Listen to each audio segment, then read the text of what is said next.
Does voting matter? Does voting matter? Does voting matter? As a Jew, I don't know. I don't know what the answer is. A lot of people feel like, me vote, why should I vote? First of all, in New York and New Jersey, it doesn't matter. So people argue, well, if everybody who says it doesn't matter would go and vote, then it would matter. It doesn't matter. Because everyone's not going to say that. There was never a time when everyone did say that, and it's just not going to happen. Maybe over the course of time, 10, 20 years, there will be a higher percentage of civilians who vote. But in general, it doesn't matter, because it's not happening anytime soon. If you feel that need to go vote, go vote. But that's not what I'm trying to point out here. The question is, as a Jew, do you vote? Firstly, bigly, Trumply. First of all, in order to vote, you have to understand what your views are. Do you have conservative type views or liberal type views? A lot of people don't know what their views are, which is one of the reasons why one year an individual can vote Republican and the next year they'll vote Democrat, because they don't really understand where their views lie.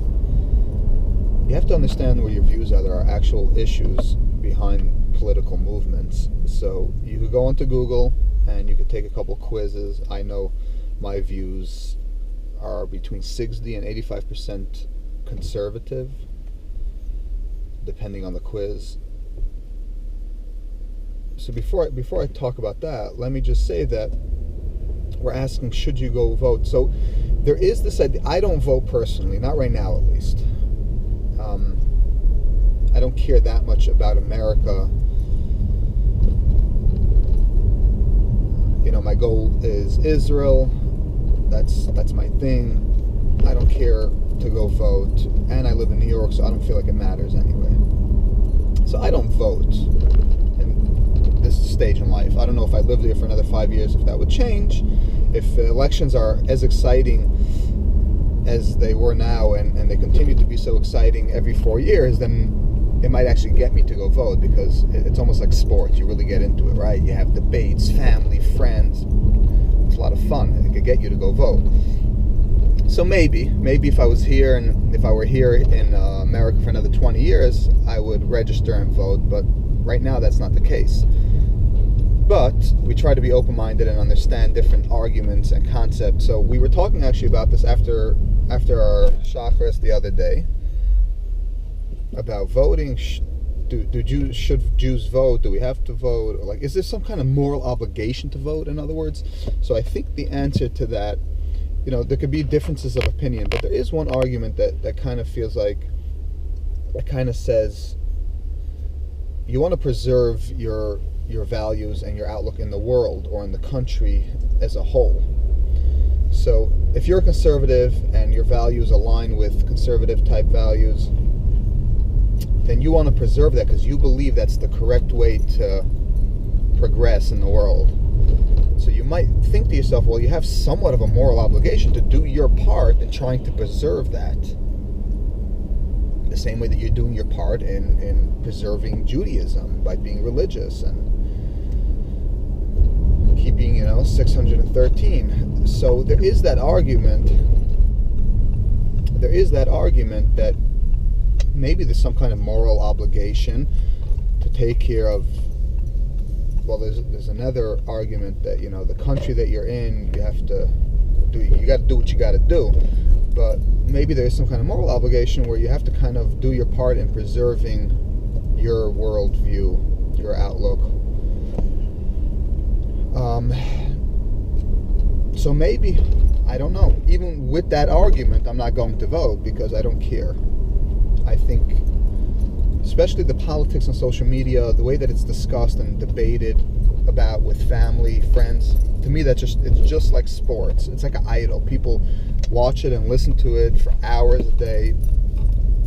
It's literally a waste of time. It's nothing but entertainment, because none of it matters. What matters is, if you want to have debates, is actual views.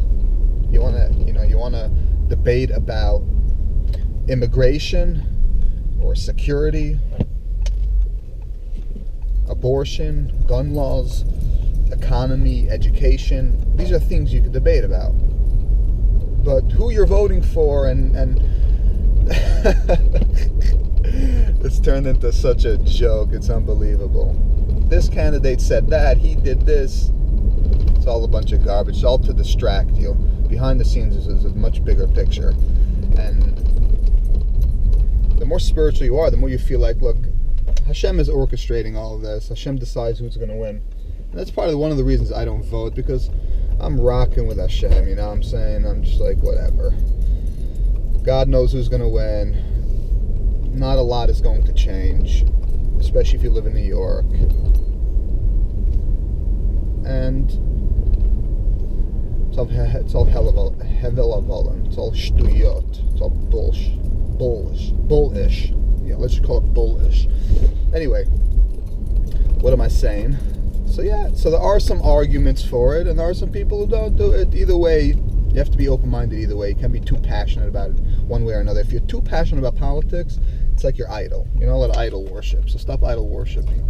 Stop listening to 880, 30 hours a day. Stop watching all the debates. It's all nonsense. Figure out what your views are. Which brings me to the next thing. Voting for the person, not for your views. I think that people who vote for the individual and not for their views, or not for the individual who share their views and values, is childish and counterproductive. That's what I think. I think you have somewhat of an obligation to vote for the person who most reflects your views and values. Even if you think the person might be crazy and makes funny comments, personality doesn't matter so much. All that stuff like they're saying about Trump and stuff, he'll start World War III, he'll nuclear, it's all rubbish. Nobody's starting anything, nobody's a child, even though he acts childish sometimes. It's not about this. So his character, all that small talk doesn't matter. What matters is who's going to preserve your views and who shares your values, and that's who you have to vote for. Getting into the rat race, getting into the arguing, the debating about character, and he did this and he did that and she said this and none of that matters. Anyway, politics is bullish. Be much better off praying to God that the right candidate wins. Do your part.